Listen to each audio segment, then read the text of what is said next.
मुंबईमध्ये सुरू झालेली आहे। दरवर्षी मुंबईमध्ये ती ऑर्गनाईज केली जाईल। 35 देशातनं लोक या ठिकाणी आलेले आहेत आणि विशेषतः क्लायमेट ॲक्शन या विषयावर डेलिब्रेशन्स होतील। या विषयावर वेगवेगळ्या प्रकारचे अलायन्सेस होतील।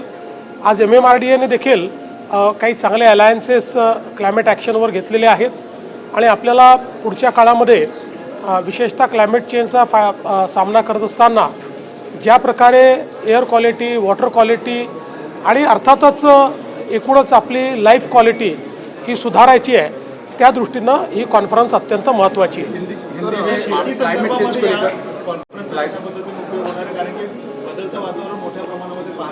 मुळामध्ये आपल्याला कल्पना आहे की वातावरणाच्या बदलाचा शेतीवर खूप मोठा परिणाम आहे आणि म्हणून शेतीवर त्याचा होणारा परिणाम आणि तो मिटिगेट करण्याकरता आपल्याला काय केलं पाहिजे याच्यावर देखील खूप चांगली सकारात्मक चर्चा होती आहे।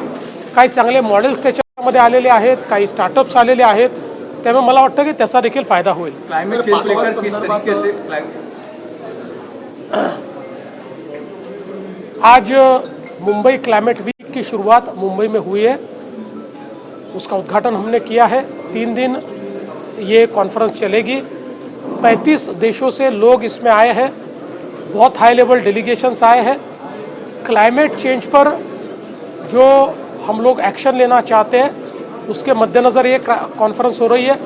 हम जानते हैं कि प्रधानमंत्री जी का एक बहुत बड़ा प्रायोरिटी का एरिया ये क्लाइमेट एक्शन है, जो भारत में हम लोगों ने ऑलरेडी लिया हुआ है और अभी इस कॉन्फ्रेंस के माध्यम से अलग अलग देशों के एक्सपीरियंसेस, वहाँ पर बिजनेसेस, इंफ्रास्ट्रक्चर, खेती, ये सारे क्षेत्रों में उन्होंने किया हुआ जो बदलाव है उसके ऊपर चर्चाएं होगी।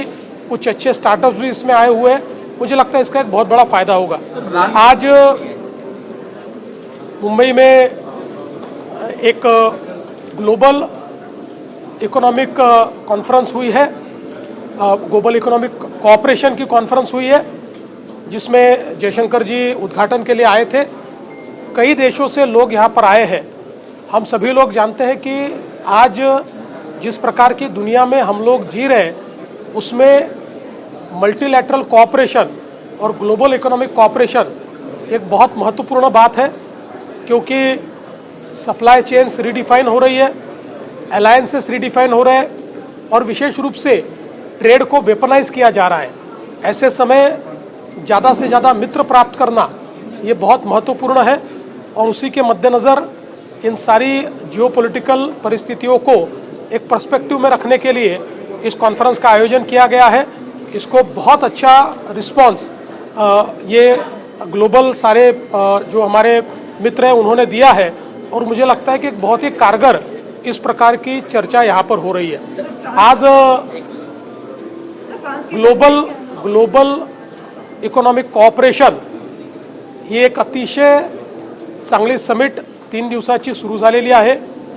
आज जगामध्ये विशेषतः अर्थव्यवस्थेच्या क्षेत्रामध्ये जी काही उथलपुथल चाललेली आहे त्याच्या पर्स्पेक्टिव्हमध्ये हे अत्यंत महत्त्वाचं आहे की जगातले वेगवेगळे देश, वेगवेगळ्या अर्थव्यवस्था एकमेकाशी कॉपरेट करतील, कोलॅबरेट करतील, नवीन त्या ठिकाणी एक प्रकारे सप्लाय चेन्स तयार होतील आणि या दृष्टीने या सगळ्या परिस्थितीवर डेलिब्रेशन करण्याकरता, त्यातनं एक नवीन स्ट्रॅटेजी चॉकआउट करण्याकरता ही कॉन्फरन्स आज मुंबईमध्ये झाली।